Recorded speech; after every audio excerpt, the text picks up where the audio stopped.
Hey guys, good morning. Today we're going to look at similarity statements. So we've been looking at similar figures and in most cases triangles for the last week or so. And today I'm going to show you how to write a similarity statement if the triangles are similar.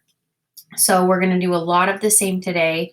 I want you to set up proportions and find out, hey, are they similar? Do they have that same scale factor or K value? Remember that slider bar that we worked with on the very first day using dilations? And then I want you, once you figure out if they are similar or not, we're going to learn how to write a similarity statement between the two triangles. So let's look at something that we've been doing for a while, and that's figuring out, are these two triangles similar? So what I need to do is come up with a relationship between the sides of these triangles so I can compare and make a proportion to find that K value. So what I'm going to look at first is I'm going to look at the longest side of both triangles. Now these are kind of wonky. They're placed differently. They're not in the same orientation, so I can't just directly compare left to right and stuff like that. What I need to find is two sides that are corresponding. So I'm going to look at the longest sides.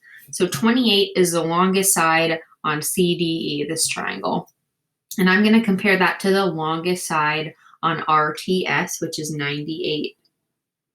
So already I've got a proportion that I'm going to set up, but I'm going to go ahead and go through the whole triangle so I know that I have some corresponding sides. Now I'm going to look for the shortest side or the shortest length on my first triangle, which is 20. And then I'm going to look for my shortest length on my bigger triangle, which is 70. One more. I'm only left with one more side, but hey, it's the middle length. Not the shortest, not the longest. And just like that, I've got some corresponding sides just based off those colors that I used. And that's how I'm going to look at setting up my proportions. So remember, we need to stay consistent here. I'm going to go from my smaller triangle to my bigger triangle, and I'm going to keep doing that. So I'm going to start with the pink side here. So I'm going to have 22 over 77, and that's my proportion. And I'll find that later. Then I'm going to set up my proportion using my longest side. So I've got 28 compares to 98. So I've got 28 over 98. Remember, I went from top to bottom, so I'm going to do that every time. And I've got one more side to compare. And that's going to be 20 over 70. And right now we're just trying to figure out, hey, are these triangles similar? So what I want to make sure is all these proportions that I set up are exactly the same. So 22 divided by 77, I'm just going to pull out my nifty calculator there. It's 0.29 if I round. And then 28 over 98, look at that, it's 0.29 rounded again. And then I have to make sure that they all have the same scale factor, the same proportional rate. So I'm going to do 20 divided by 70, which is 2 over 7. If I were to throw that into my calculator, I get 0.29 again. So since they all have the same rate of change going from our top to our bottom, these two triangles are similar. So now that I know they're similar, this is the bulk of your work. What I want you guys to do is just to write a similarity statement. So what is a similarity statement? Well, it's where we can compare both of the triangles. So let's start by just writing out a statement for the top triangle. So I'm going to define this as triangle CDE. That's how I would name this triangle if I were talking about it. So I've got triangle CDE. Now, since it's similar to another triangle, I'm going to use this cool squiggly symbol.